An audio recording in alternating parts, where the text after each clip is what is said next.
Indépendance totale. 7h, 10h sur Radio Courtoisie, ligne droite, Corentin Périni.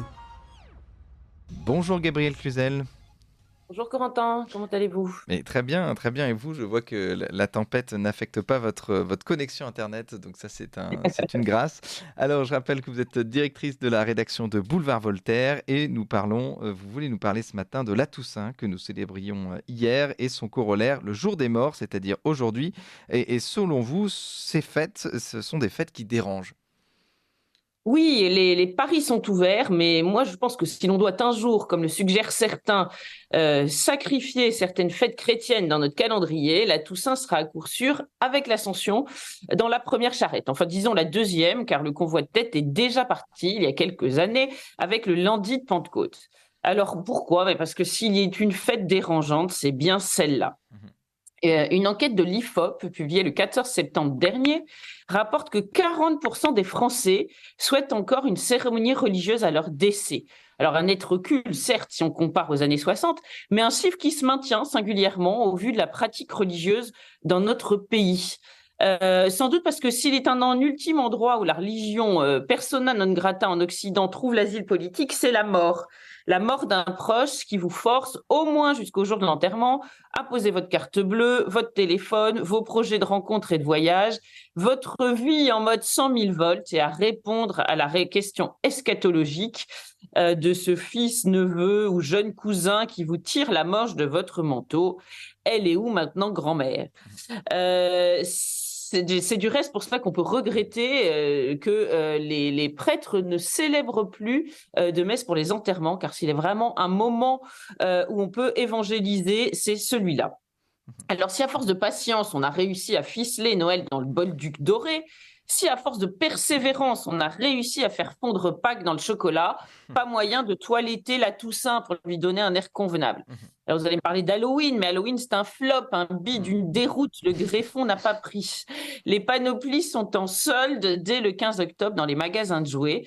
Alors il y a quand même la France périphérique qui résiste, elle célèbre encore un peu Halloween, mais il n'y a guère que dans quelques salons de coiffure que l'on voit encore pendouiller tristement une ou deux citrouilles grimaçantes dans la vitrine entre les shampoings.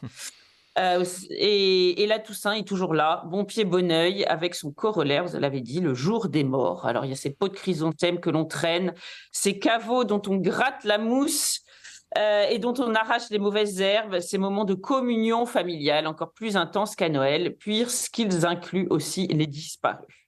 Alors la terre et les morts, tout cela vous a des relents pour barésiens passablement suspects. Et puis il y a aussi ce pari de Pascal qui ne vient jamais autant vous gratouiller l'âme que ce jour-là. Et si c'était vrai, si tout ne s'arrêtait pas définitivement là, 6 pieds sous terre ou dans un petit tas de cendres. Et alors, puisqu'on en parle justement avec la crise, les crémations, bien plus économiques que les inhumations, on le vend en poupe. Oui, cette mode est venue d'Allemagne, qui n'est pas terre natale pour rien de Lidl et d'Aldi. La mode des enterrements a prix cassé. On vous propose la prestation minimale, donc crémation, et puis sans option superfétatoire, le dernier voyage façon Ryanair. Même le cercueil y est en carton. Et c'est un concept malin, parce que pour le brûler dans la foulée, n'est-ce pas, inutile d'investir. Alors en France, la société Alterco, spécialisée dans le cercueil en carton recyclé, écolo et vertueux, donc, nous disent-ils, c'est un pléonasme pour notre monde moderne, vise une part de marché d'environ 15% dans les prochaines années. Alors, vous savez, le service religieux n'en sera que plus indispensable, une valeur refuge, la garantie d'un peu de solennité malgré la pacotille. Rien ne peut atteindre la dignité d'un catafalque posé sous une croisée d'ogives, pas même un cercueil en carton recyclé. Alors, pour aujourd'hui, vous avez une suggestion particulière si chacun fleurissait la tombe du défunt inconnu. Oui, vous savez, le 11 novembre, on honore le soldat inconnu. Et ben, le 1er novembre, on peut honorer le défunt inconnu. Il faut aimer la fréquentation des cimetières et apprendre ses enfants à l'aimer. On peut les aimer à tout âge, les cimetières. On peut les aimer enfants pour se promener entre les tombes, déchiffrer sur la pierre ou le marbre les lettres dorées, parfois un peu effacées, et rêver. Vous savez, on y trouve au détour des allées plus de frissons et de beaux sentiments que dans toute une bibliothèque rose. On y rencontre des jeunes filles en fleurs pour l'éternité, qui n'auront jamais eu le temps de faner.